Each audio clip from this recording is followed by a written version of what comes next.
I have an 8-year-old, 2.5-ton York 14-SEER heat pump. I use a Nest thermostat so I can adjust it on my phone. And my question is, I've heard different views on, is it better to maybe just set it at 78, but it seems to come on an awful lot in the summer, versus, let's say, drop it down to 74, turn it off, and then let it go back up again to where it runs less often, but for a longer period of time. So is that kind of a unit capable of the recovery of doing something like that, or is it better doing as a maintaining? And because I've always heard that when you maintain, it goes on an awful lot, but that's the hardest part on the unit. Does that question make sense? Yeah, the question makes sense. The first thought that I have is it's a little more about the thermal envelope in a lot of ways, meaning the overall house, because your air conditioner isn't part of a system. The ductwork, the insulation of the house, the walls, all these things, right, that affect your windows and doors. How much air can suck through the light sockets. Absolutely, right? And so if the thermal envelope is well insulated and we can get the right amount of air into the house, meaning the duct system set up properly, a 14-SEER system like this can be set and maintain a temperature pretty well. Now, this also depends on your utility plan, because if you have, let's say, APS or SRP have demand rate plans, and if you have those plans, you might either want to super cool, and that means cool it a little extra before the demand period, and then you'll allow the temperature to be a little higher during that period so that your utility use is less. That allows for a lot more flexibility.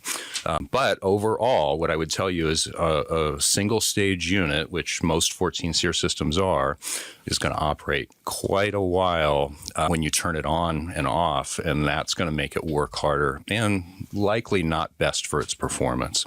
The ease of use is a little better. Long-term use. Ricky, do you have a different thought? Would you sit there on your truck and turn it on and off and on and off and on and off and on and off to go to the store down the road? Yeah. Well, I mean, modern trucks or whatever, we set it to a temperature and often. But you're exactly right. If we're going to mess with the temperature and change it a lot, it's not going to work as efficient. I do have a couple more questions for Greg. Do we still have Greg on? Mm-hmm. Yes. Mr. Greg, how big is your house? 1,200 square feet. I did have added insulation in the attic, and I also had the ductwork sealed. Are you a year-round resident? Yes. What temperature do you keep the house at? What do you like to live at in the middle of the summer? Right around maybe 76, 77, somewhere around there. How many people live in the house? 2. Is it all electric? Yes. What is your utility provider? SRP, and I'm on their regular plan, not any special plan. SRP, standard plan, 76 degrees on 1,200 square feet. When was the house built? 88. Your highest summer bills are something in the tune of about $210. Am I close? Less, a little bit less. I think our highest list was about 180 this summer. 180, okay. And do you know what your total kilowatt consumption per month was? That I don't know offhand. What I want you to do, Greg, is I want you to take your last hot summer bill from SRP, and I want you to take the total kilowatts, divide it by the total dollar volume with all the taxes, all the surcharges, everything. You ought to be something in the neighborhood under 13 cents a kilowatt. If you're not, you ought to change to the demand load and do exactly what you were thinking of doing. Let that thermostat go as cold as you can stand it all night long, and let the air conditioner sleep all day long. My air conditioner comes on and takes the house to 67 degrees.